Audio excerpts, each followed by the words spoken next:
What's up, everybody? It's me, it's your boy, it's me, it's PLD. And I'm Richard Eric Jarvie.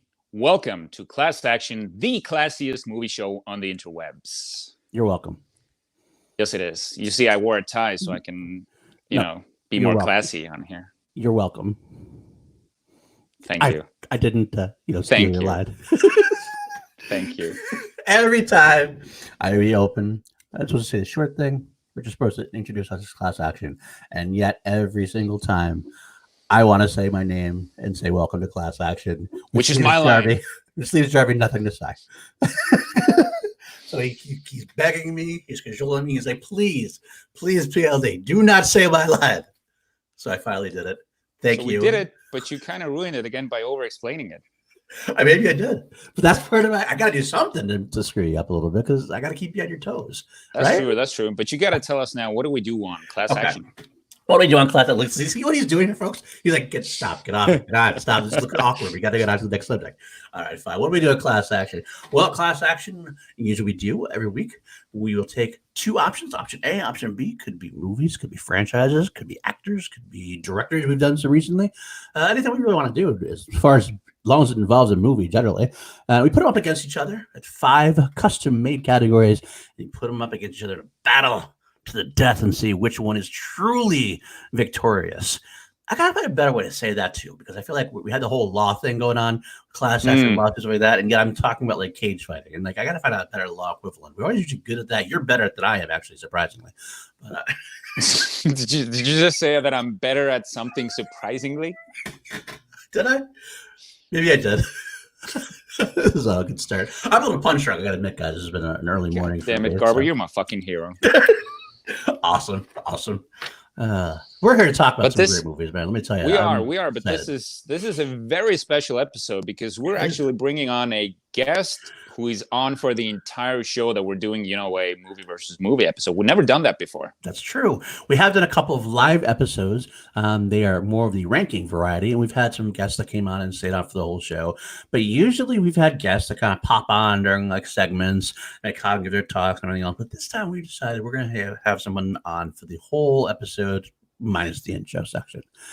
Now, we're on the Action Industries YouTube channel, home to Ben Bateman and Andrew Guy, who we always give a little salute to thank them for giving us this little slice on the interwebs. And if you know that those two individuals, you know the show they did, Action Movie Anatomy, which hopefully might come back still eventually at some point, at least for a finale, because goddamn, the world exploded. But if you know Action Movie Anatomy, I hope we need a finale at least, some kind of big bang. If you know that, then you know the name of the next gentleman we're bringing on. He is an old school fan, just like the two of us, probably one of the OG type fans. His name, Eddie Green.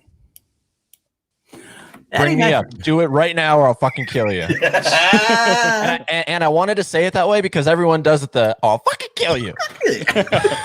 Gotta bring a low key. Come on, make it your own. You gotta make it your own. How are you doing, man? Dude, first of all, PLD, I've never actually talked to you one-on-one in person, even though this isn't in person. But it's an honor, Jarvie. I had you on the podcast. PLD gonna get you on the podcast as well. So absolutely. Well, before we go any further, that's a lot of fun on the podcast there. Let's talk about the podcast. Let's say what's going on with that. So the podcast started out as a movie podcast. It was actually all because of Ben. Ben was the one when he was talking about Anchor one day on Action Movie Anatomy. And I was like, Anchor? What the hell is Anchor? So I downloaded it and then I've been hooked ever since. But now the podcast has evolved into I can just have anybody on and just have a full-fledged conversation going like this, just up and down, up and down, up and down, all the way through. Yeah, and it's like it was sort of weird for me to be on there because not weird. I had a lot of fun, but the way you're like, okay, download this app, and I'm like, all right, so I'll be ready at whatever time, and I get the call come in, and you just what's up, and you go right in. I'm like, there's no prep, there's nothing. You just get right into the call and you start talking. I was like, man, this is cool because we never do this. We like pregame, we brief, we talk about it. This is all, you just jump in, you start talking. How are you doing? How have you been? It's like anything goes. and I freaking enjoy that. Yeah, sometimes you got a free ball. You got to do that in this world, man. Well, awesome. Well, welcome to Class Action. We're so happy to have you on, being in such a old school ally of ours and everything else. So let's get right into it, because we should first off. You know what? I take that back. We shouldn't get right into it. We should talk about something. We are here to talk about 2 Tony Scott movies. Yes. This all began because of our love of Tony Scott, which is not exactly a love that's shared by everybody. I think he's not as well known, not as well revered as some of like the greats, like the Camerons, and it's like Cameron specifically for Eddie. Spielberg. I don't know if you see my background going on here. Oh yeah, look at that. Yeah, look we at sure that. do. That's my Cameron shrine. But so Tony Scott's always been kind of like, not exactly quite as revered, but we and the Action Guys, for example, have a great love for him, and that's how this whole idea began, because of you two having this conversation actually about Tony Scott on your podcast. Yeah. So tell me how that quick flash. So tell me how that came up in the conversation. Do you remember, Jarvie? I don't even remember how it came up. I don't either. I think we were talking about like what episode, like, because we met in the Action Movie Anatomy live chat. So we were probably trying to pin down which episode it was. So maybe we were talking about like, was it the Pelham episode or something like that? And then we got into a riff about Travolta and Denzel, and we were like, dude, we should have you on for Class Action, and that's how it like snowballed. But the funny part is you wanted to get me on for, I think, the previous episode where you had Ben on, right? That was the initial plan. We said, you know what, we're gonna have a guest, because our big guests were always like, we're gonna rank episodes. We ranked the Views universe. We ranked the top Superman franchises, live action Superman franchise. We're like, you know what? Let's give our love to Tony Scott and do our top 5 whatever Tony Scott films. And then you're like, oh, I'm not sure we can do that kind of thing. The whole deep dive of things, everything else. Was like, well, why don't we just do Pelham versus Unstoppable, man? Because that is 2 very likable movies, similar movies in some ways, both, of course, with Denzel, both with Tony Scott. And it just came an interesting aspect for us.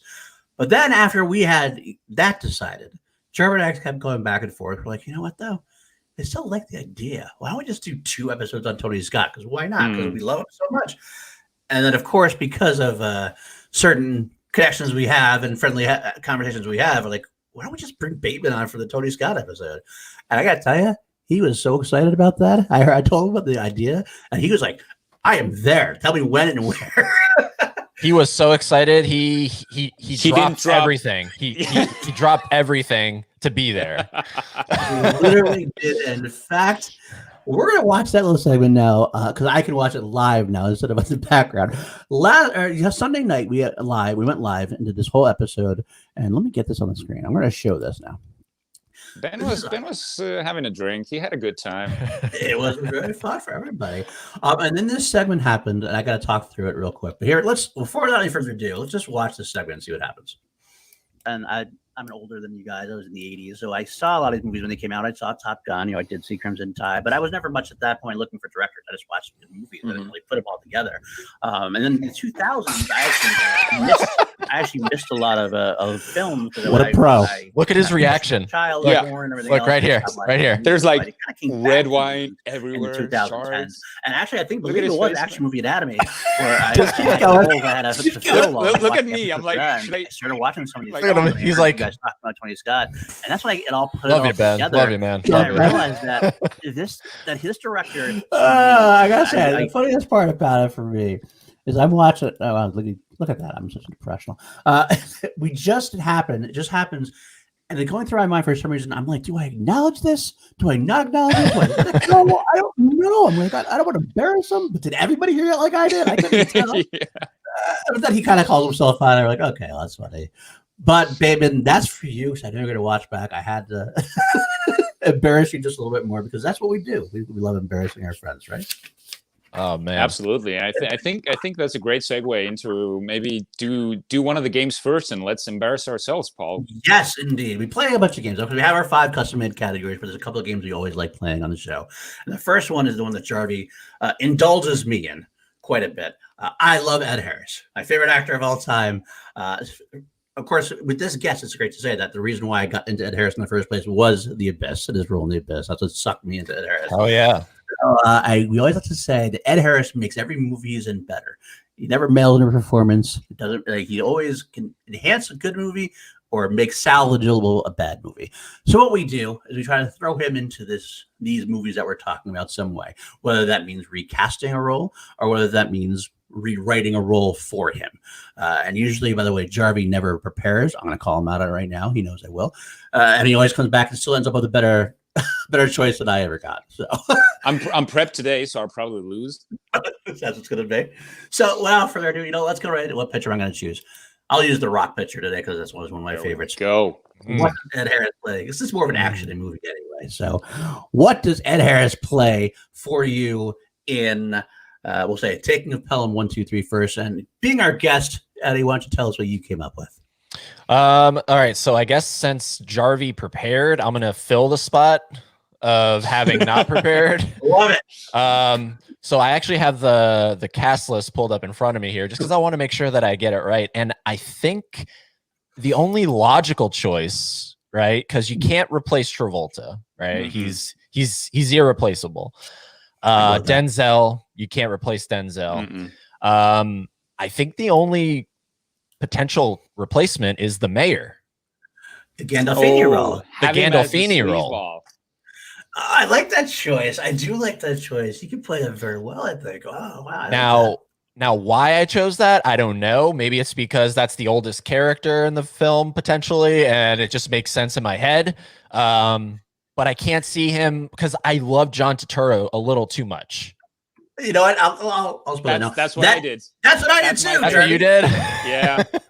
So he has a great, Ed Harris does have a great way about him as far as government officials. So I do like the mayor as well. But he does also have a sense about him where he can be kind of a good. He's not quite. John Turturro is not quite a shit weasel in this because he's actually too good for to be a shit weasel. But he does kind of sort of fill that role in terms of he's not exactly on the protagonist side or antagonist side. So I can see Ed Harris doing that like little undercutting, but a little seriousness about him where he takes control of the situation as best he can. So that actually is the way I slid him in there as well. So Jarvie, you and I agree. Yeah, absolutely. This, interestingly enough, like I'm a huge fan of John Turturro. I don't think he did a whole lot with this role. Like that's like I'm a big fan of his, but it feels like I wouldn't say he mailed it in, but he didn't do anything really new or he wasn't maybe even that strong of a character. He was just there, and I'm also having a hard time taking him too seriously because of two movies that he did. First off, Transformers, where he was like not even Mr. Deeds, but Transformers. He was like this ridiculous like agent, and The Big Lebowski. Like I'm having so hard. Like he can fit into these comedic roles like easily, but when he has to play like the straight man, like the super serious guy, I'm having trouble. And this is why I think Ed Harris would kind of bring this sternness to the role. Okay, like more authority. I do like that as well. But they're both good choices. I do like Gandolfini in that Gandolfini role as well. So let's moving on to Unstoppable. You want some time to prepare, Eddie? You want to let Jarvie to go first? Yeah, Jarvie, go first. All right. This is what I'm like more proud of. So I would have Ed Harris as Ned, the hillbilly guy with the braided hair, the pickup truck guy. Like have him as the this super like redneck style sort of overblown character. Man, we're gonna talk about Ned because Ned is actually like one of my key fucking awesome moments in Unstoppable. That's a good choice. That is a good choice. Eddie, you want someone else? You want to throw someone else out there? So okay, I actually really like so Ned is the guy, right? He's the one that kind of fucks everything up. No, that's right. That's right. I just had a brain fart. Pretty much. That's right. Cowboy kind of guy. It's in a way. For everyone watching, it's like 6, 7 a.m. in the morning, and I'm still usually asleep at this point. So dude, we mess up like actors' names. You have no idea how many times. We're so professional. I think the actor's name that you meant who played Dewey is the Ethan Suplee. Ethan Suplee, that's the character I'm thinking of. He's the one that he's the fuck up. I wouldn't cast him as that because that guy is that dude looks like a Dewey. You know what I mean? So I would put him as like a cameo because this is essentially a cameo role. The guy, Judd Stewart. Do you remember this character? The guy that's trying to slow the train down.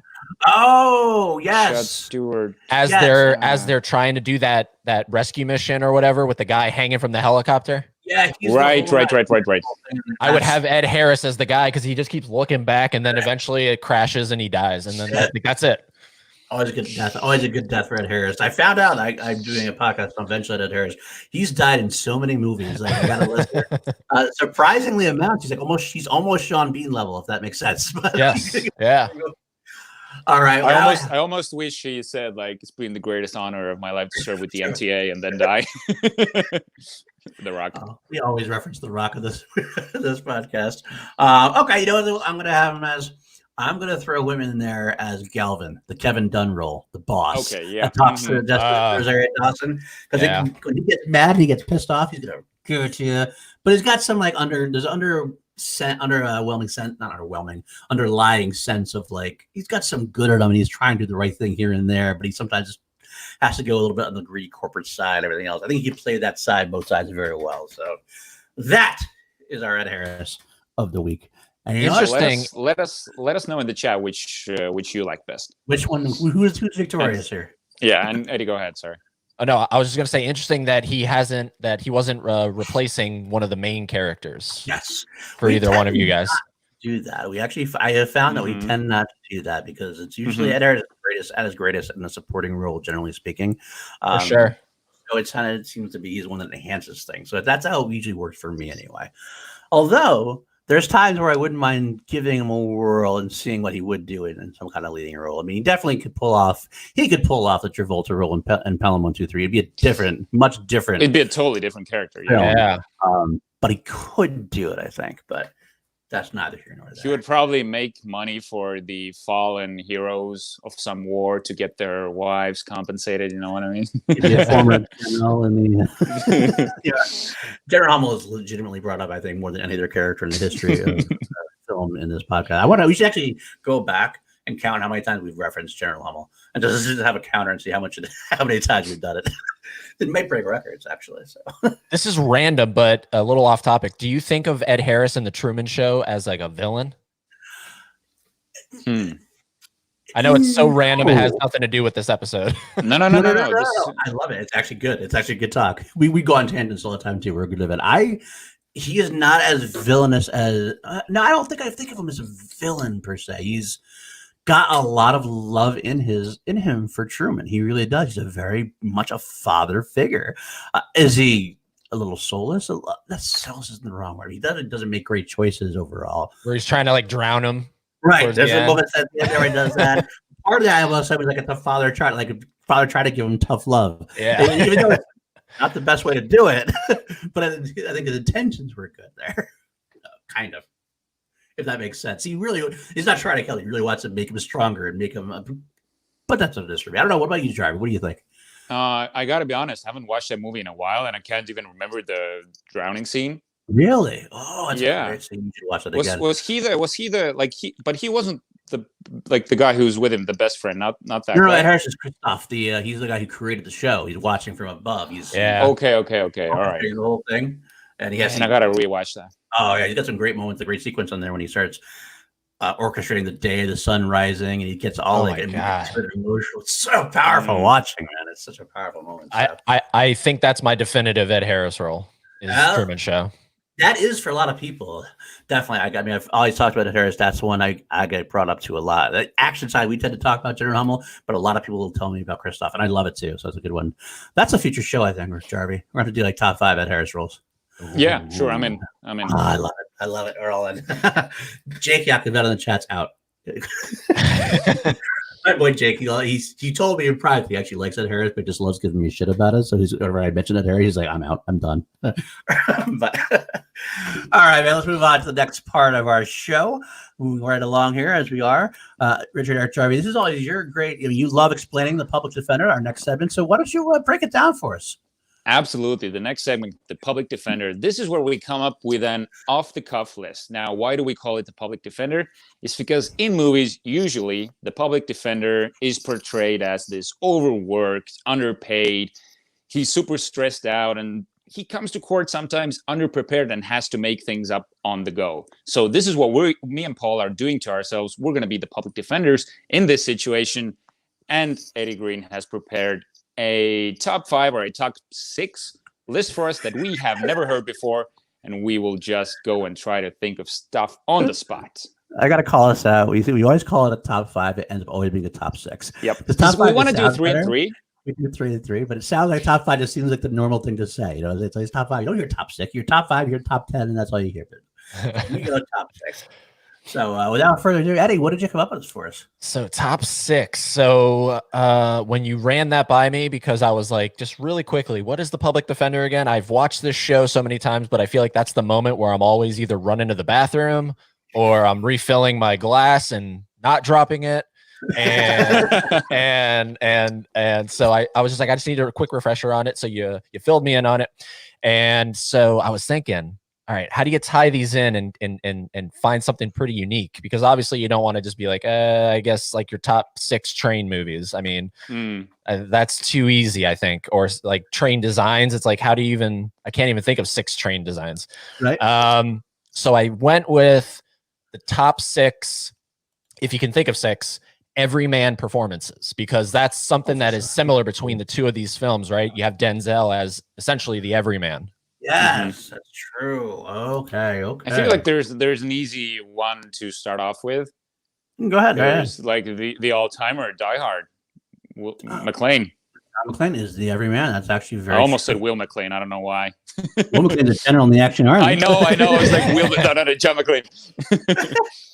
Oh, so you're gonna sneak that one by me. That was what I was thinking of first, actually, too. All right, I'll throw one in there. And it's one we already talked about. Ed Harris in The Abyss.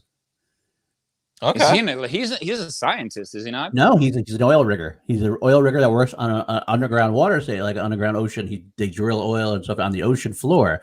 But it's a perfect everyman player. He's sweat his brow, and I love the fact that he's not in like not that he's dumb, but he's never made intelligent. He always like tells his wife, "You're much smarter than I am. You can figure this out." Yeah, but it's always this like working man kind of a feel to him, and it's a very normalized feel. So I love that. And that's one of the reasons I like that Harris so much in The Abyss. So I'm going to go with that Harris in The Abyss. Why not?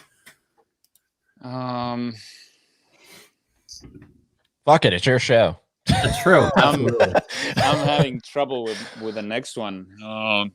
So I want to say something with Tom Cruise, but he's never the everyman. He's usually like he isn't the everyman in Mission Impossible. He's a trained agent.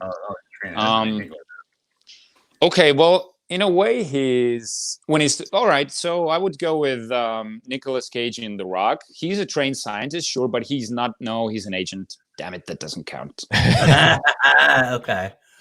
Paul, help me out here. You want me to sneak in? You want me to go with my second one? You go. Okay, I'm going to go with Tommy Lee Jones in No Country for Old Men. Okay.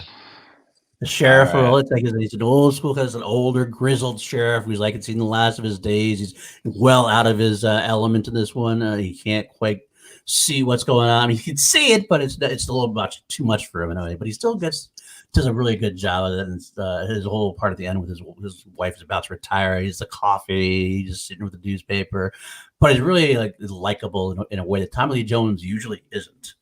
If that makes sense. 100%. All right. You're still fun. That did not give me enough time, but okay, I'm gonna go with. This is why we love off the cuff. In that situation, she is the every woman. I would go Ellen Ripley because she's not qualified for the situation that she enters. Love it. She's kicking ass. All right. I like that. I had to come up with something too. Oh man. Love it. How about? This is harder than it should be. Like, are you Googling? No, I wish I was. Hold on, let me think. Action hero. I know. You know what? I do have one I think will work very well. I like it. Okay, I'm gonna go with it. Liam Neeson in The Gray. Ooh. It's just he's a hunter. He's a hunter. Yeah. He's definitely out of his element. He's a guy who's like in the end of his days. He's down on his wife had passed and everything else. Mm-hmm. But he has to step up in this role where he has to save all the people he's with. Doesn't end up doing a very good job. Spoiler alert. But he is in that role as an everyman. I think he's not really anything super special. He's a hunter. He's good at his job, but that's his job in a way. But he's put in this tremendously tough situation. So this is gonna be like a super panicky pick, but my favorite picture when you're this is like so far off left field that I can't. All right, The Purge, the second Purge, Frank Grillo. He's on the streets and he's like hunting the Punisher. These, yeah, he's pretty much the Punisher. So I'd go with Frank Grillo in the second Purge. Okay, Frank Grillo is actually kind of a good everyman type of actor in a way because he always feels like he's relatable. He feels like you have a drink with at the bar.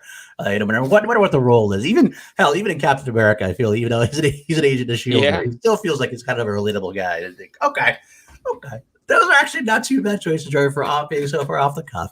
But Eddie, let's talk to us. Who did you pick for your everyman roles?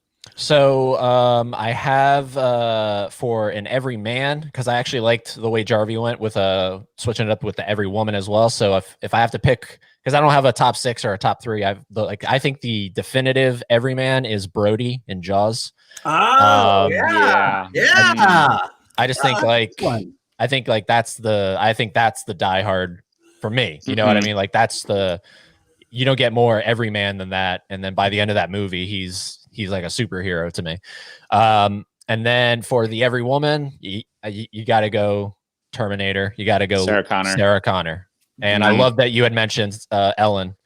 Sorry, go ahead. I feel like Sarah Connor is, but yeah, no, she's not. She starts out as a waitress. She trains herself pretty much. Like in the original Terminator, she's not even in the original Terminator. She's nothing else. She's almost like pretty much the damsel in distress. Yeah, that's true. She's just a waitress. Transforms in Terminator 2 to be the badass she is, but that's more of a character arc. So I love that pick. I'm actually mad I didn't pick it. I'm very mad I didn't pick it. But you know what? In a way, I'm not, because if anyone's going to bring up a James Cameron Terminator film, it's got to be Eddie. Right? Oh yeah, and he brought up Jaws as well, like bigger boat movies. I love it. So those are those are the 2 previous iterations of the podcast: Bigger Boat and Terminator 101. Perfect. I'm glad you had this vehicle for you to tell that, because I love when people talk about their passions, and we know those are passions for you, man. So that's awesome. Everybody in the chat, again, if you're out there, let us know what do you think. Maybe you have a better choice than any of us. Who knows? Maybe you do. Maybe you agree with us. Let us know. We'd like to read this because we're probably in the chat with you at this point, because that's how we roll. Do you guys prefer doing live or pre-recorded? And sorry to become questionnaire. No. I love it over here. I absolutely love it because this is part of it for me. Jarvie, do you have an answer on that more? We usually do pre-records, but I'll be honest, I don't mind either way, because when we start recording, we never go back or start over. Well, maybe sometimes when Paul fucks up the intro too much, but usually it feels like live, because I'm honestly, I can't pick the preference, like which one I'd rather do. I guess live is you're more connected to the people and the chat in a way, so I'm probably live. But we don't do it too often. Well, we don't do it too often. Maybe we don't do it too often because you have to record it god awful times like this. We're kind of scared of nobody shut at that point. Like, what's that ghost? The tumbleweeds pass by anyway. We do it when we do it live with their guests, though. We actually have a good time with that as well. I think I have to say I do prefer it live, and we're gonna try to find a way to do it live a little bit more. But it's not bad to do it this way, because this way it's kind of fun too, because we'll have the recording down and then we'll be there in the chat when it premieres, and we'll be talking to people in the chat the same way, but we know what's coming up. And so somebody will say something, I hope they better talk about this, or sit there and go, oh, we don't bring that up. Or we go, yes, wait for that moment. And it's kind of fun to watch it unveil from that kind of vantage point. So because it ain't easy doing live. So you got to keep up with the chat, and it's not as easy as it looks. So keeping talking to the chat. It's to me the multitasking. It's not easy. It's not easy. Because what I was gonna say for the fans of you guys, if you guys are curious about some behind the scenes stuff, what's funny is right before they went and started recording, if you guys were here, all you would have heard is they're just clearing their throats to make sure they're true professionals. I love it. I love it. That's just us getting old, man. That's just old man noises. Get over this shit.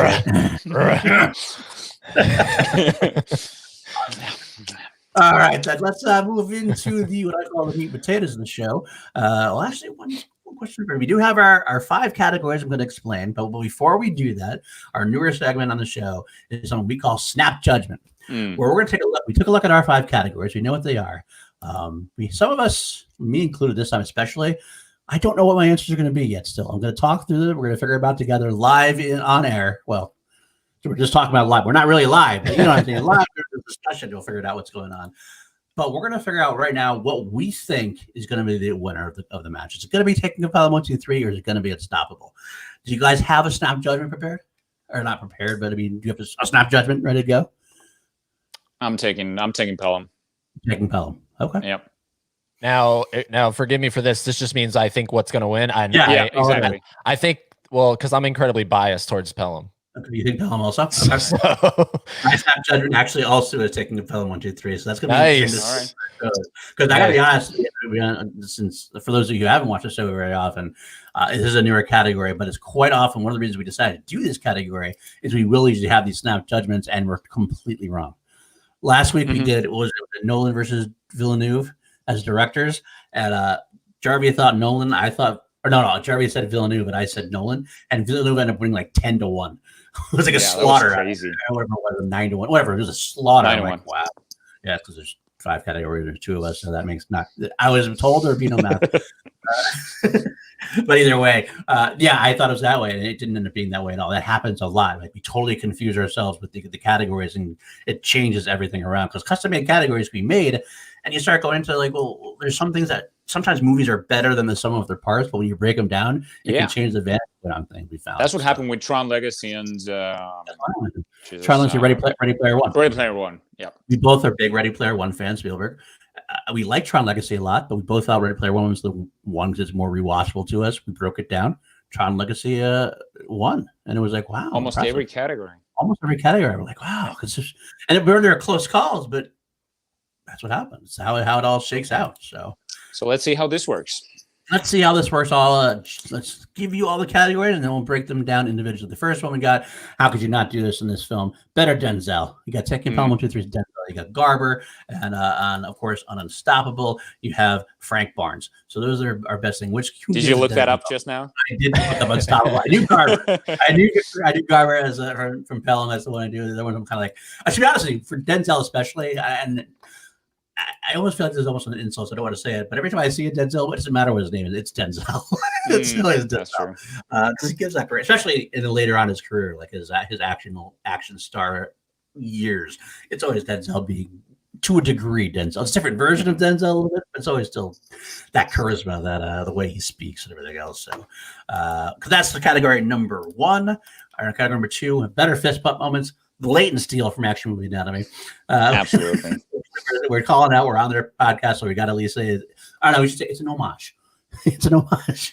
We basically say, what's those moments that make you go, oh God, I want to watch this movie the rest of the time, and it can be anything. And I should actually talk the old Ben Bateman way. It could be a look from a father to a son. The explosions of emotions, all that stuff. It'll be the credits coming on. It could be that. It could be a song. Could be anything. Something that makes you really love the movie. You're making me miss Action Movie Anatomy. Right? Every week we miss it. Every week. Number 3. This is an interesting one for this one. Best villain or / antagonist. And this is actually going to be, we're going to get into that later on, but it's very interesting in the case of these 2 movies. 4 will be better supporting cast. Both these films have a great couple of great supporting roles that really help really help fill out the movie and make for great performances from them. And then, just speaking of Action Movie Anatomy, we brought this up. We kind of talking to Jarvie about this. This is an old school Action Movie Anatomy segment from like the first couple episodes that they eventually got rid of it pretty quickly, but I still love it every once in a while. It's going to be called Better Ultimate Action Sequence. What's the best action sequence in the movie that makes you really get up and shout and want to see more of that? So those are our 5 custom-made categories. Without further ado, let's break it down. Start her away. Better Denzel. Better Denzel. Let's go first, Jarv. I can go first. I'd like to go first on this one. You said something. You said my guess. something. I'm not letting my guest go. I'm going first. Sorry. Fuck the guest. Yeah, Jarvie, let's go. I thought you said Jarvie go first. I was like, Go ahead, Jarvis. You're gonna go first. You're gonna say fuck the guest. You gotta take control now.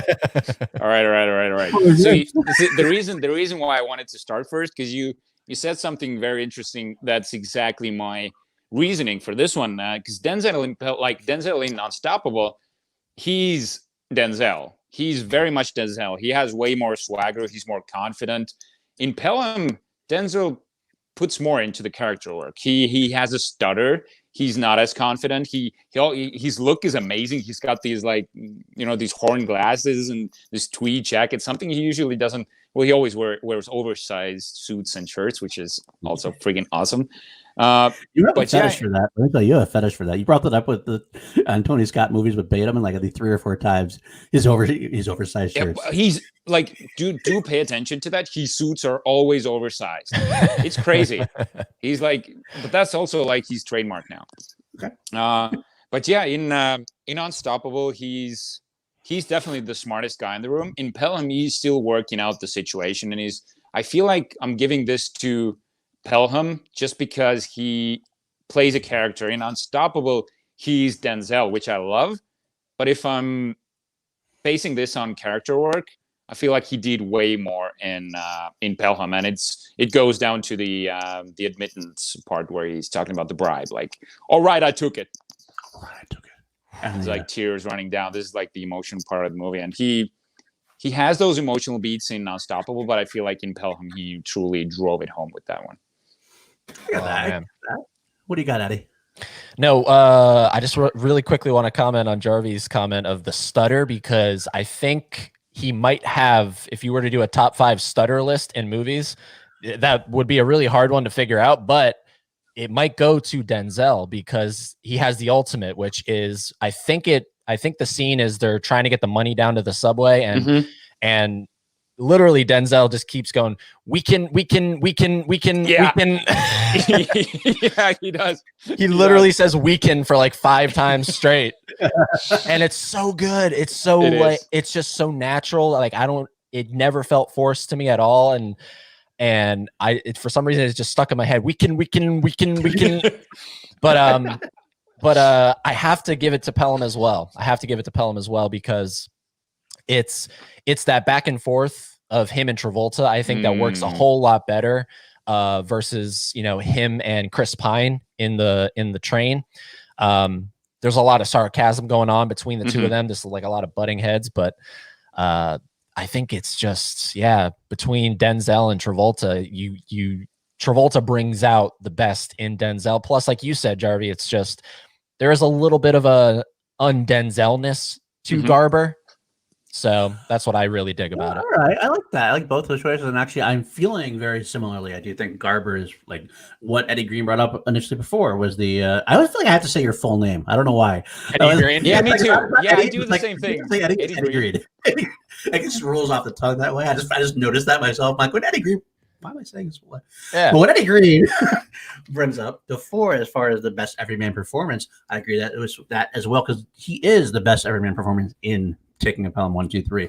He is a little bit more in that superhero role to a degree and Unstoppable as far as not being a full Superman, but see also the emotional beats as well. Unstoppable seems sort of like just as much, at least equally emotionally on Chris Pine's role, bringing up his role with his wife and that whole sequence is, as far as his background with her. And that's where it definitely flips to me to be Pelham as well, because you kind of engage more with Denzel in Pelham. You feel like you want to root for him a little bit more than you do in Unstoppable, for exactly the same reasons you guys have mentioned. So I got to give it to Pelham also. So that's what actually probably the easiest on the list for me to choose. So I'm going Pelham as well. He had me at the spill of the coffee, and then he reaches into his thing, and then he does that like that. I mean, come on, that's just there's a lot of there's at the very end, like he's like done he's done his role perfectly. Not a lot of Denzel coming out, but at the very end when he's talking to the mayor, he goes like, "You a Yankee fan?" And then he starts laughing. That's Denzel coming out. Like he truly couldn't contain himself. It's almost like a wink and nod to the audience. Yeah, I'm still here. Yeah. Agreed. All right, well, that's Pelham. We got Pelham 1, 2, 3 right away. So there you go. We picked Pelham 1-2-3 to win, and we were clean sweeping it right away. So let's see if this I can see Eddie Green is very biased. He just went. I'm just so fucking biased. I'm so biased. Well, it happens, man. It happens. We try to fit the two that interact the most. There are a lot of similarities to this to work with, but sometimes you like one better than the other. You can't help yourself. I will say, because I had to rewatch Unstoppable last night. There was no need to rewatch Pelham. I've seen it so many times. But I had to rewatch Unstoppable, and I could not believe how this is literally a spiritual sequel to Pelham. No, it's a prequel, dude. That's what I'm saying. Like, if they revealed at the very end that Denzel's name is actually Garber, and this is like him going back. He said he was a motorman before. That's right. This would have been like the perfect shared universe, a prequel for the taking of Pelham 1-2-3. Would have been so perfect. Oh, of course, it does kind of undercut his everyman role, though, because the everyman Pelham, Garber definitely didn't take care of a speeding train and stop a speeding train from destroying a town. So it might not work quite as well, but I appreciate the idea of the shared universe as always. So, all right, let's get into better fist pump moments. Woo. Want to let our guest go first this time? Are we gracious enough now? No, Jarvie? fuck him. I'll go first. No, fuck the guest. That's gonna be our new segment. I'll say at the end. Class action. Fuck the guest. Fuck the guest. Go ahead, Addy. So overall, better fist pumps or specific fist pumps? Pretty much, you can go with your gut here. Pretty much, it's like which has the most fist pumps or which has the strongest, more like home hitting one. Damn. Because I gotta say, last night rewatching Unstoppable, it was actually very exciting. Like I forgot how exciting that movie is. Right. So you know what? I guess as much as I love Pelham, I guess just on a rewatch, there's a lot of fist pumps in Unstoppable. Arguably, well, no, because then I'll save it for the ultimate action sequence. But I mean, everything from just like that opening moment of the train getting away. I mean, that's incredibly exciting. And you know it's going to get away, too. Mm-hmm. Right? You know it's going to get away. You know this guy is not going to get on. But, like, there's that part of you. You're still rooting for him? Yeah, you're like, come on, Dewey. I mean... Get up on the goddamn train! You're the guy in the back yelling at him. This is exactly... Like, every time I watch Unstoppable, I'm like, maybe Dewey makes it on board this time. It's maybe. the same thing. Every time I'm watching Titanic, I'm like, come on, DiCaprio, you're gonna make through it this time. Like this is your time. Like I every time root for him, even I know he's gonna die. Yeah, can't help it. He can't Weird like that. so I guess I got to give it to Unstoppable. I think they might edge out in fist pumps. Okay, all right, I got that. Go ahead, Jarvie. What do you have to say? I just want to go through a few of them.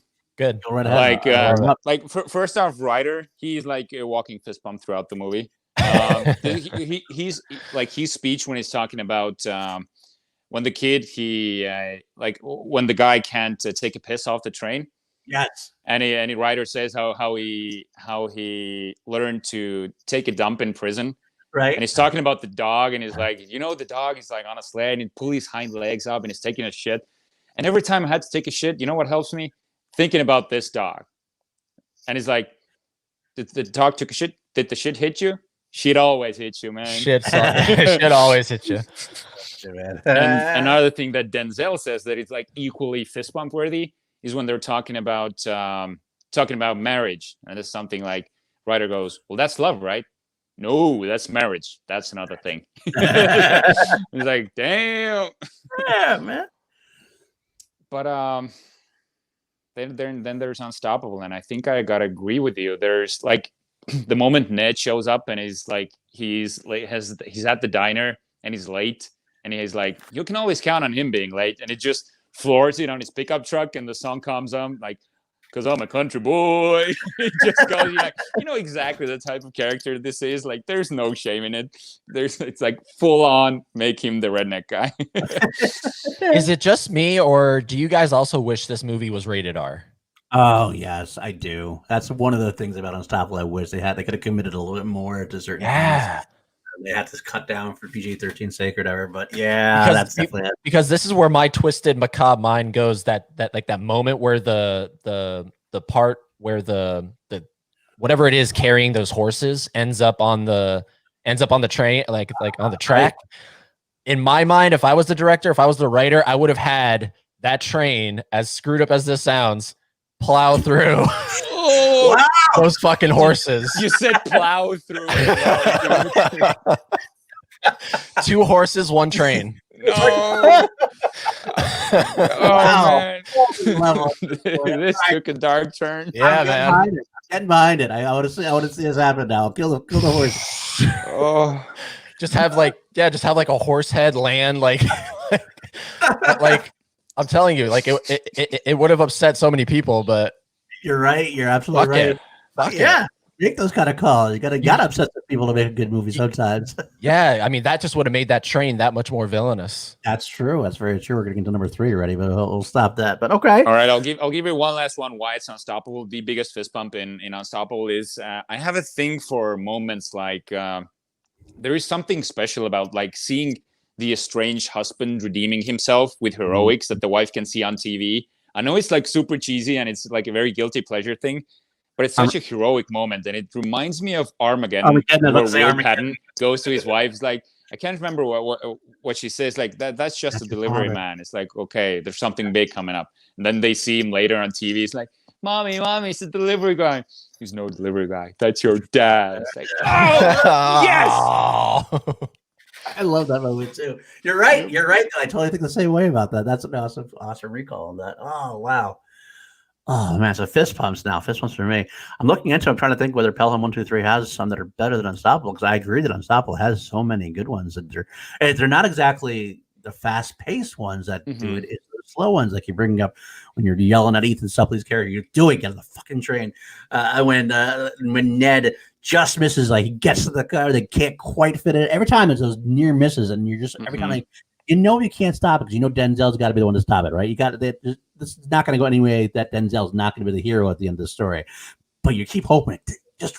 You're so close. God damn it. But there's also the explosions of emotions characters, and there's these moments that Denzel becomes like understanding of Chris Pine's character, and like he does it in like a laughing way. Like he'll like kind of like give it to him. I can't even remember a specific like line sequence, but like Chris Pine will explain something, and you see him like make this judgment call, and like he kind of go like Denzel just kind of look at him. Okay, all right, and he kind of moves it on, and it's just great like building of a character arc between them. But at the end, they actually are very close, even though at the beginning of the movie, Chris Pine's this character that's like hated by everybody because he's the young buck who's taking their job and everything else. But they have this really emotional connection by the end. Like even the moment when Chris Pine he has too many cars that they're not going to be able to fit the drive off or whatever it is, and he's like, oh shit. And he doesn't call him out too much. He's like, yep, too many cars. All right, too many cars. Now you're learning. It's an educational kind of thing for Denzel. And it's also the discussion that they have about his wife as well. It's like, did you hit her? It's like, no, but I scared her. There's like, you give a lot of humanity to the character at that moment. It's a very mentor like type role for being the hero in a way. He's a very mentoring type role, and I gotta love that. I mean, Pelham has some great ones as well. I mean, Travolta. I could use. I'll talk about many. I mean, let's do it. I'm gonna fucking door. Every time because he gets so into it, like yeah, God, John Travolta, and the fact that he looks like Freddie Mercury makes it always better for me as a big Queen fan. So I'll go that route as well. But at the end of the day, I think I gotta agree with you guys. I think I agree. Unstoppable is the way to go for me as well. So that's wow, we're having a real battle back and forth now. It's like two heavyweights battling in the ring. I like it. Yep. All right, let's move on to number 3, and I'm going to take the lead here. I'm going to say fuck both of you. Better villain or antagonist. Now, on the surface, it's easy to say. It's easy to say John Travolta. He's over the top. He's scenery chewing. It's almost actually too over the top for some people. Some people's all the complaints are that John Travolta is ridiculous, and yes, he's ridiculous. But that's the whole point of the character. He's supposed to be. He ridiculous. makes it work. He makes it work completely. You believe in the character. You want to see him go nuts because, like, that's the most entertaining part of it. Watching him talk, and he's so unhinged when he talks to. Every time he talks to Denzel, and like they figure out something about him because he just over talks about it. Whether they figure out that he's a Catholic, or they figured out that he's smarter than he looks. That there's something going on behind the scenes, and they figure out is. Like this whole stock scene. It's like holy shit. Really he's made like $300 million during that thing. Right. You're like, wow. And I love how it's revealed that way, just because it's not revealed. Very kind of like, holy shit, this is what this has been about. Because you figure it's one way and it kind of totally flips it off on the other side. And you're rooting for him. You are. You're kind of. I kind of want to get away with this. Yeah. Especially Denzel, the hero. I kind of want to see Travolta get away with it. You want Travolta or Denzel to save the day as far as the hostages go. But otherwise, you want to see Travolta win in a way. It's bad, but it's true. You love the bad guy, I guess. But I also want to throw in there now. I'm going to be very nondescript to say the reason why I fought for this category is what Tony Scott did with Unstoppable is amazing to me in that the villain is an inanimate object. It's a train. There's not character in a train. And yet, because of the way he shot it, he really made like an old Hollywood monster movie with the train as the monster. It's the whole tone and the setup. You're actually scared of watching this train move, and it's a couple different times when you have the school children and it just passes by. You see it come up and coming at you at the very end of Travolta. You see Denzel and Chris Pine, and you see the train coming at you. You're terrified for them, and like because the train is it's more menacing than half the bad guys I've seen in film. It's amazing that Tony Scott could make that work as well as it does. So I almost want to give it to Unstoppable because whereas Travolta's character is great. You know what? I'm gonna do it. I'm gonna give it to Unstoppable because degree of difficulty. Degree of difficulty. It's like in diving. You have to have degree of difficulty. Travolta is a great character and you love him, but you could see a great actor giving a great performance in a great role. To make the train as intimidating and as scary as it is, that takes something very talented of Tony Scott. So in honor of Tony Scott, I'm going to give this to Unstoppable. Fuck it. Damn. Boom. I'm making my decision. All right. Not tear me apart, guys. It's okay. All right, Eddie, you go. I'll go last on this one. No, you know, it like the funny part is I actually sort of kind of agree with you, Paul. It's very much Tony Scott's Duel. Yes. That's the vibe I got rewatching it. I was like, wow, this definitely gives me Duel vibes. Yes. Because that movie, I mean, Spielberg made a tanker truck scary.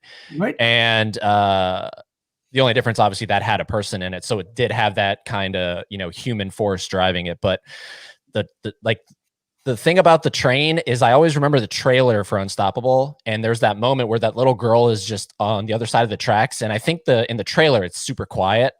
Right. Yes. And then the train just comes whipping by her, like full blown. And from that point on, like I was sold with that trailer. I was like, okay, this movie looks pretty badass. Having said that, it's Ryder. It's Ryder. Ryder is the better villain because with a Y. Yeah. Well, that's one reason. That's one reason. The fact that he spells it with a Y and don't they even ask about that in the movie? They do. Okay, Yeah, he says Ryder with a Y. Yeah. It's like a train rider. No, with the Y. Yeah. He sort of like crosses out, like writes down the Y on paper. I love everything about just the look of John Travolta. What's weird is I think you can actually Google this because I remember stumbling across this. I think there's like an image of his entire getup. It looks like it's laid out on like a table or something. It's weird, but you can like see every piece of clothing he wore in that film. It's very weird, but for someone like me who's a fan of that film, it's really cool to see what the shirt is underneath, like underneath that like trench coat thing he has going on, and then the tattoos and what I really love about it is in the behind the scenes of Pelham, he still is in that exact same getup. Like usually when they do behind the scenes, it's like the normal actor. Right, like out of their getup. This is John Travolta and Denzel in their characters. It literally looks like they took them off the set and interviewed them, and I just love it because John Travolta is now calm, but he still looks like Ryder. He's just like, yeah, I love Tony Scott, and I like I just want him to be like, I fucking love Tony Scott. Exactly. So, but like. He has every right to be over the top because think about it. This guy's been in prison for who knows how long, like who knows where he is mentally. And so I don't get the complaints of him being over the top. The F-bombs, I get it because a lot of people were like, there's just way too much language in this movie. But I think that's true to life, especially New Yorkers. So 110%. 100%. Ryder. I'll go to I disagree. I'll just piggyback off of you and go like he's drawn up as a character. He's drawn up to like the way he acts, the way he talks. You feel like he should be incompetent. Like he should be the Dewey of Pelham. He's too unhinged. He's too, spontaneous. how can you get on a heist and be this nervous and sort of like boiling all the time? But once you get him talking with Denzel, you see that there's a lot of charisma there. Yeah. He knows what he's doing. Like, and he's talking about the ass model, like took her to Iceland and stuff like that. So, but yeah, talking about Unstoppable. Also, the train was getting the train named 777 also added to that sort of like monster vibe, because like 777 is like a magical number instead of 666, right? Instead of 666. It's almost exactly. It's almost there. Yep. And I'll do you one better, Paul. You talked about like it almost being like a monster. It kind of has almost Final Destination vibes, like the way the lever goes back. Yeah. Jarvie, you took that right out of my mouth, man, because I was like, that's my only complaint with this movie is it seems like it had a little Final Destination cameo, because how does that lever just magically, it just magically goes down? I don't know. I don't know how trains work, but that can happen. I don't know, but you're right. That does kind of take you out a little, just a smidge. But it is based on a story. It's based on a little bit of a true story. So I think that must have been something that happened. I would assume, without having really done the research on that. But and also the train fights back, like the below the seals. There's like shit coming out. Like, you know, there's a lot of stuff with the train, and also like the editing to make the train go so fast, and sort of whenever they show the locomotive, there's sort of like this like monster like music comes on. It makes you go, oh shit, this is like unyielding, uncompromising evil, just heading straight towards, you know, the populated areas. You know what? I almost interject real quick. It almost feels like we should have done this as almost as another off the cuff, like something like a Christine from Stephen King in a way. It's that kind of thing too. It almost feels like a Stephen King movie in a way because of how scary the vehicle is in a way. But go ahead. I'm sorry to interject. As you could tell, I've seen the movie. I was like, yeah, sure, right, sure. Right. Read. But I go back to what Eddie said. There's nothing that can knock off Travolta being Ryder. That character work. When Garber finally kills him as well, he's like, "You're my goddamn hero." Like they're sort of friends, but they're frenemies. Right. So I love that. I love that relationship between them. I can't disagree. I gotta be honest with you. Guys, I think that's why I wanted to go first. I wanted to be brave enough to do it because I could be taught. I could still be talked out of it. I could be talked into Ryder pretty easily because I love Ryder so much. If I'm going to stick with it, I'm going to do Unstoppable for now. We better move on before I decide to change my mind. You're an unstoppable train. I am an unstoppable train. Boom. All right. We'll move on to best supporting cast. We'll let Jarvie go first in this one. We'll go back on the round. How we did. You did the first one. Why don't you do the fourth one as well? Oh man, I was hoping I wouldn't have to go first on this one. Yep, I don't care. This is the toughest category for me. Yeah. I can't find any performances in Unstoppable that I don't like. As I said before, there's all in Pelham, and I'm sure you guys disagree with me, but I mentioned it before. Like John Turturro didn't do it for me in Pelham, and that is like because when I try to like who was better, I can't pick who was better. But if I had to pick one that I could pick apart, Turturro was kind of too, sort of too calm, or I don't know. There's something about him, it didn't instill like confidence. Okay. Because when we're thinking like James Gandolfini, he's like your perfect sleazeball. Luis Guzman is amazing. Like Michael Rispoli, he's such a shit. Like the guy behind who's the vice president or whatever vice. I can't remember what the name is. He's like such a shit in the movie, and it works. It does work very well. So I think I'm going with my gut here, and I'm giving this to Unstoppable because Rosario Dawson truly like steals the show as well in Unstoppable. Whenever like Pine and Denzel are not on screen, it's Dawson's show. Okay, that's a good call. And Ethan Suplee as Dewey, like he's like the lazy, incompetent, like I don't want to say asshole because he doesn't do it on purpose, but he's like a schlub. He's a schlub. Like I've been a schlub. I know what it is.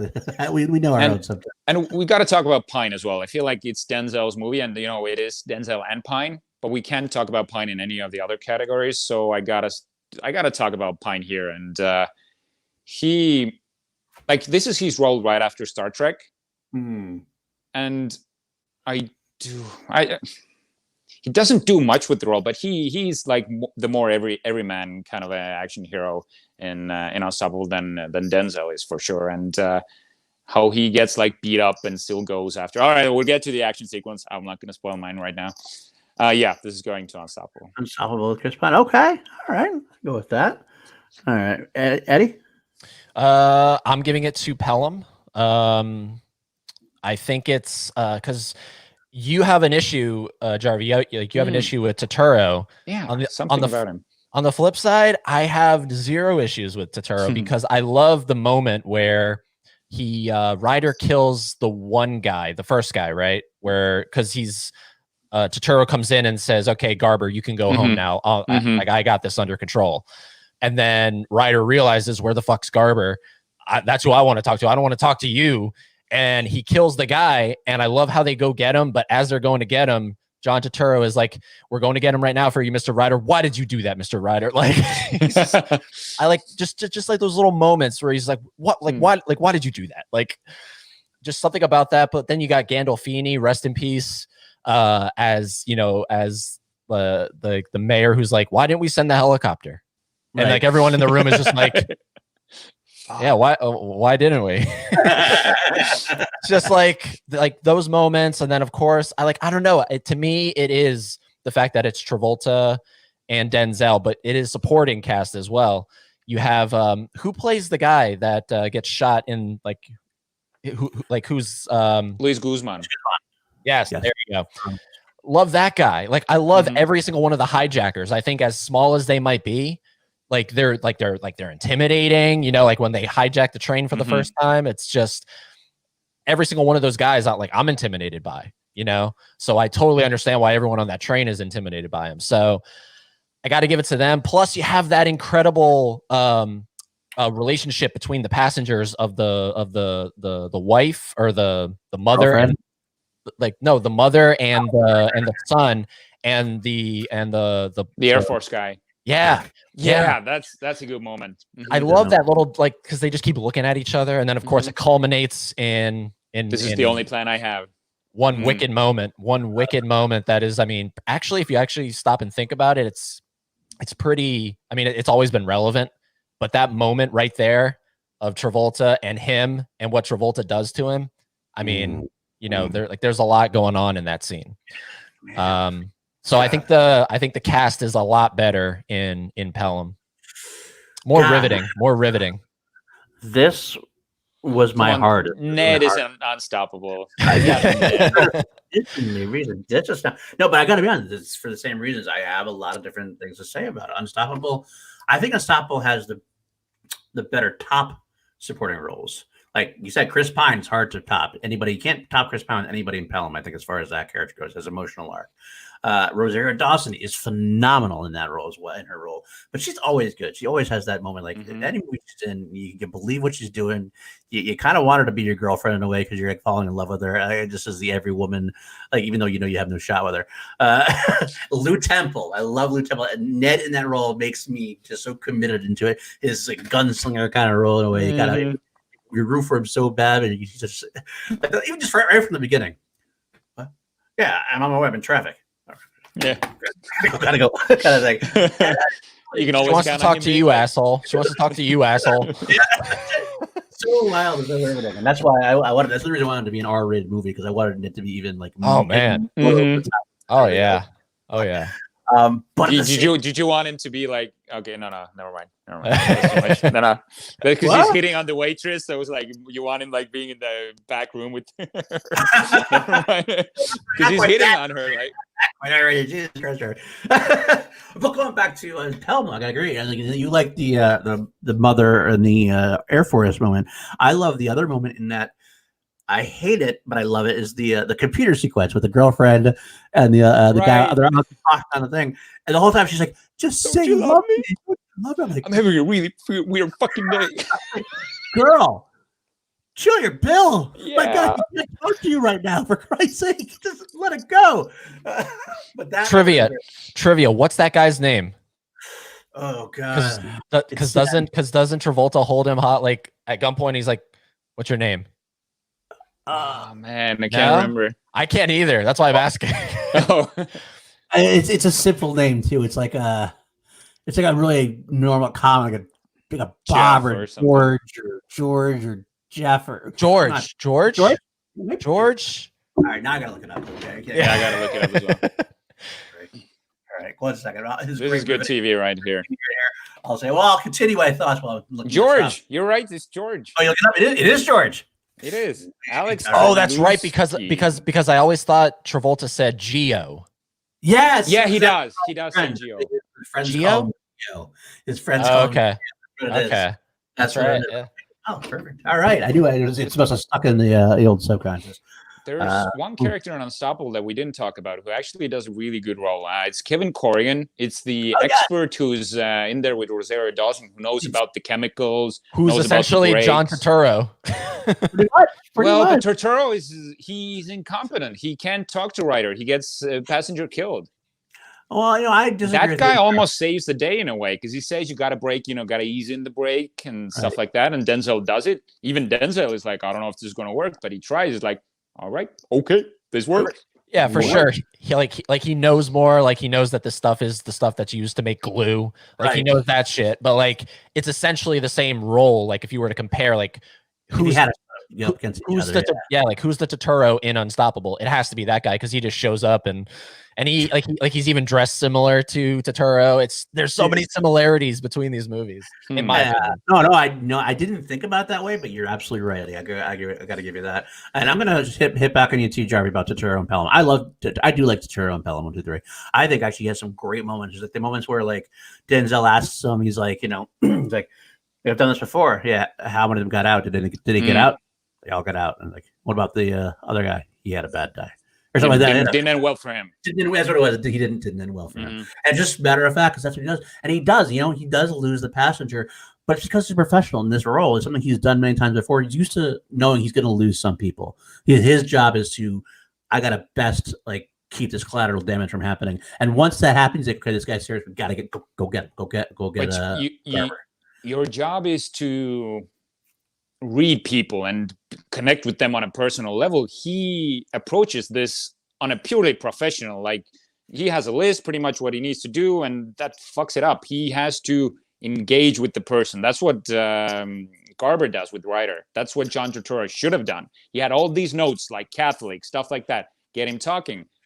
He blows it. Didn't matter though, because he was already imprinted on Garber. He could have been as good as he wanted, but that was the whole idea. Turturro should have gone like, okay, I'm here. Okay, I'm here. Try to be Denzel. But that's what I love about that movie. It shows like even though you're a quote unquote expert, who's actually more expert in this situation. Clearly, it's Denzel. No, of course it's Denzel. You know what I mean? But anyways, I feel like we got sidetracked from. That's all right. From PLD. I will throw out another one there. I do love Gandolfini in this role. I love the idea when Gandolfini and his assistant figure out the stock trading thing, and it's all about, who takes an ass model to Finland? Yeah. Wall Street guy. Like that's what it is. They figured it out. Wall Street guy. And the Yankee ones. I love the whole thing. It has the whole secret like about they start talking about the mayor's infidelity, and he started like, oh fuck these guys and everything else. They have these great New York moments that are so good. I think I have to give it to Pelham also. I do love Chris Pine. That almost wins it for me. But there's too many signature moments. I think it all comes down to Turturro. If you like Turturro, that will end up swaying it back to Pelham, and that's where I'm going to go with it. So I'm going to go with Pelham as well. All right. Sorry, Jarvis. So, that's all right. Now we've hit it. Best ultimate action sequence. It's time to let the guest go first again, Jarvis, so shut up. I think this one's pretty cut and dry. It's signed, sealed, and delivered. It's the moment in Unstoppable when they're trying to get the guy from the helicopter onto the train. That's the most excited I felt during that entire film. That is like that's a masterclass in terms of just how to get that audience glued to the screen. The only thing that I don't understand, can you guys walk me through it? So he lands on the train, and then the train hits the car in front of it that's trying to slow it down. Yep. So why does he get whipped back so wickedly? I think because he's going forward with the and it breaks. So whenever you're in the car, you go forward. Like, but he goes back. Yeah. Well, But he's tied to the helicopter. Yeah, this is like physics. You know what I mean? Like the physics No. didn't add up to me. Yeah, that's true. I always feel like we should watch it. You can find it. You probably can't watch Dude, it. don't Ooh. ruin Unstoppable. Can you find it? What are you doing? But like that's the shit that goes through my head. It's like, you know, like I like that, like that's how picky I am with movies. But I mean, at some point I have to suspend my disbelief. Plus, I wish it was rated R because when he hits it, like man, they could wanted to get like smashed to bits. Oh my god, I wanted him to be like hanging, like just like blood drip. Like I don't know, like I wanted it to be more like of a horror film. Yeah. But you do feel for him a lot because they do this. He's a very small, like minor role, but it's say like 22-year-old Marine. You're like from Afghanistan. I want this young guy to like do it. He's like such like, and small he's like time is like he's gun ho about it too. He's like, let's do this. He's a badass dude. That is true. That is true. So I think it's that scene. I think that's the ultimate action scene between these two movies. It's hard to pick one in Pelham because there's not a whole lot. I guess you have to choose towards the end when fucking cars are flying randomly.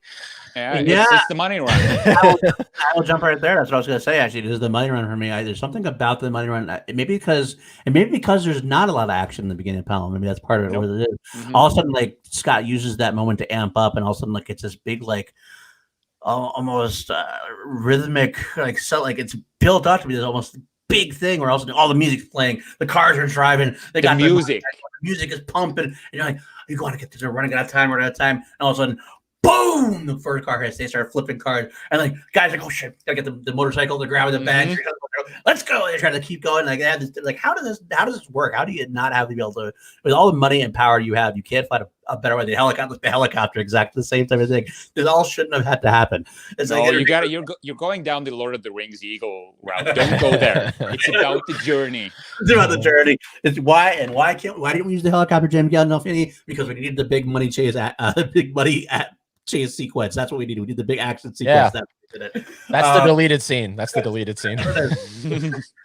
But I love that scene so much because it's so needed at the time to amp up at that point. We had an hour or whatever. I don't know exactly how long it is.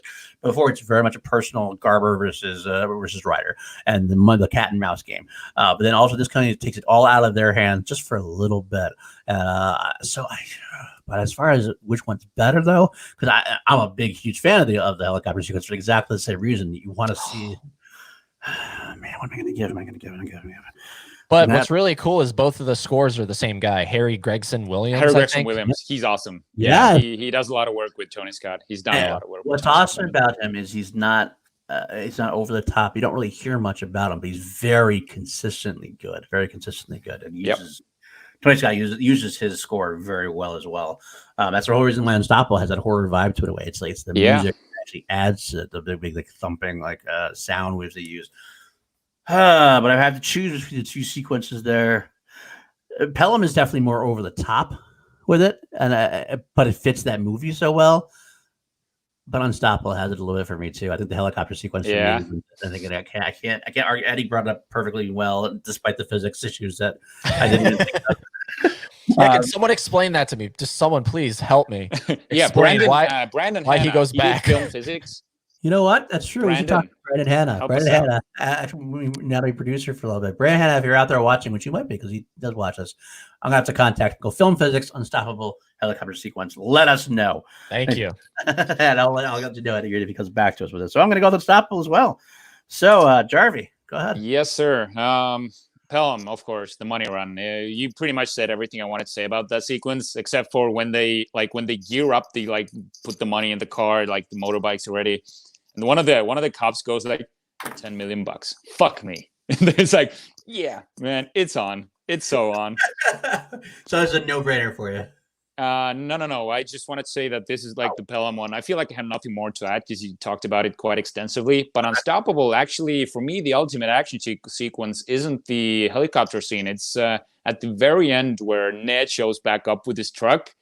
Okay. And Denzel has gone as far as he goes. He's like, I have a problem. And then Ned comes up, like, jump to the truck. And you're like, Chris Pine's legs all fucked up. He's like, oh man, I gotta get back there. He jumps on the truck. They speed past the train.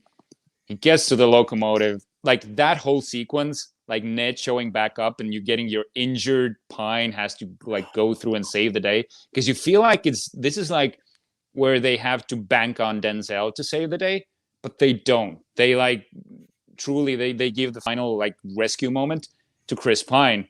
And that moment, like I was like, usually I watch movies, I'm like hanging back. I was on the like literally on the edge of my seat. I've seen that movie like 5 to 10 times. I was on the edge of my seat. I was so riveted by that sequence. That is a good one. When they finally do it, like Denzel's just like going like this, like on the train, like almost like riding the train. That's awesome. That's so cool, man. So this is one unstoppable for me as well. Unstoppable for you as well. Unstoppable. Okay. Well, I can see Eddie getting a little nervous here. I don't know what's going on. Like I haven't been keeping track, so I don't know who's winning. We never do. We never do. Only Paul does. I do, and I get to this is the moment where the truth comes out. We have each reached the end of our road, ladies and gentlemen. If you're keeping track, you know who's won. But I almost want to tease this out a little bit. This is a close call. This is a very close call. I am not. I got to tell you, winning the battle 8-7. Jarvie makes the call. This final one. It's unstoppable. Wow. You motherfucker. And the funniest thing is, I thought we were doing Pelham with that last one. I wrote down my book like Pelham and circled it and went 8-7 Pelham. And they're like, oh, so you're not doing Pelham. I went for like, which is at the end? What is it? You know exactly what I mean by the snap judgment. You think it's one way and you totally went the other way. I gotta say, I'm happy about this. Like I watched Unstoppable yesterday. I had totally forgotten how damn good that movie is. Because usually when I think about Pelham and Unstoppable, Pelham seems like the obvious choice, like just like you said. But seeing Unstoppable and talking to Ben yesterday about, a week ago. Yeah, a week ago. Yeah. And him saying like Tarantino even said that this is one of the most like intense action movies or something like that, which is, I know it's unfounded, but that sort of swayed me in a way. He said it was like one of the best films of the decade. I was gonna say, yeah, he said one of the best of the last decade. Tarantino, you must not watch a lot of movies. Dude, that's a bold statement, man. A very bold statement. But I can see why he would say that, because at that moment when you're watching the movie, it like takes you out of everything else in the world. You're like in that movie completely. I agree. And you know, it's funny about it. I'll say here, what I'm finding more and more as I do these shows, sometimes I think Pelham is probably a more rewatchable movie. And sometimes that rewatchability adds to our own little like factor as far as, I like Pelham's going to win, because I would, if I had a choice right now, I'm throwing a movie on in the background, I'm probably choosing Pelham because it's a very fun, bombastic adventure over the top with those great characters and everything else.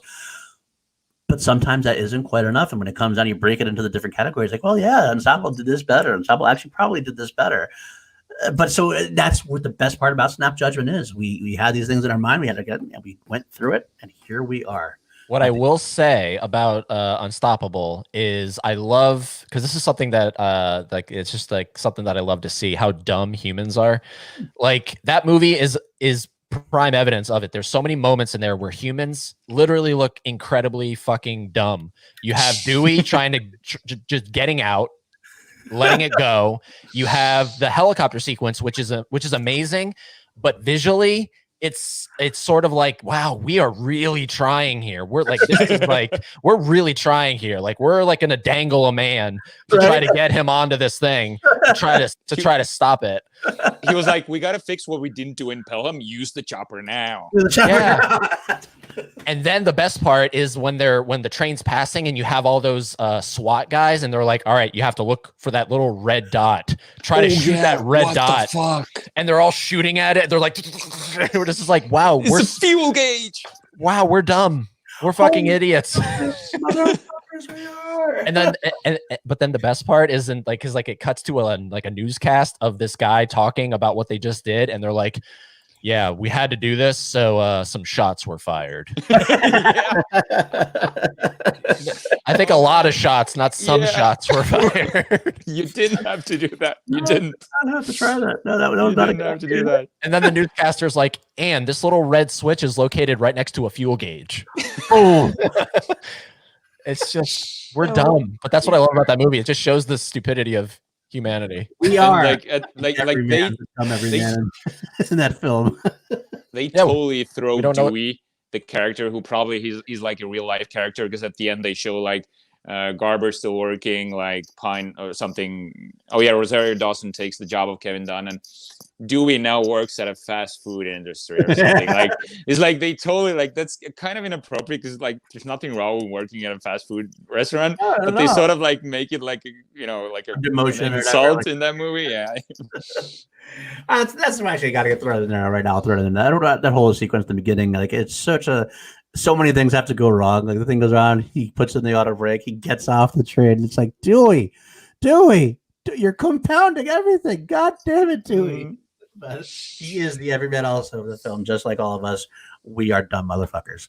Absolutely. Well, that's going to wrap us up, folks. We had a great episode. I want to thank Eddie Green for coming on, man. It's always a pleasure to talk to you. Definitely going to have you back on for something. I think we'll have to do something Cameron-based next time, because I want to geek out with you on Cameron, because that's how I really man. Me too. Definitely come up with something. But before we leave, why don't you plug yourself, tell us where you can find you and everything else. Yes, it's at Eddie Greens 101 on all the socials, and then of course the podcast Eddie Greens 101 on all the podcasting places. There you go. Jarvie, where can the folks find you? Richard Eric with the K Jarvie on Facebook and Instagram, and of course weekly here with Paul DiNuzio on Action Industries. Why Class Action, the classiest show on the interwebs. Yep. And we're still trying to make that work. Classiest. Find me at Paul_DiNuzio on Twitter. I always feel like I plug so much stuff, and I feel like I'm just writing a book at the end. But I do work Class Action. I work at the Action Industries. I run their Patreon. Help support Ben and Drew at patreon.com/Team Action. A lot of great tiers there. I do a show on a call to action about the movie Trivia Schmodown. If you don't know that, it's great wrestling /trivia show. It's hard to explain, but once you see it, you'll love it. And I also have started my own YouTube channel called PLD Projects. I will be talking about Ed Harris a lot there. I'm going to be doing the Harris dance, where I'll be taking you through every movie that Ed Harris has been in, and I will make you love him like I do, or I will die trying. Did you call it the Harris-ance? The Harris dance. I love that. That's great. That's amazing. Thank you. I've actually been doing that. I've been doing a lot of like watching throughs, and I kind of try to make silly names up. I had like the Stevent when I did the Steven Spielberg watch through. I did the Fincher Fest. The Fincher Fest. Oh wow. I'm doing that now. I'm doing Spike Lee, so I'm doing the Spike Series. It's like oh man, it's silly, but it keeps life entertaining. Little things like that, you know what I mean?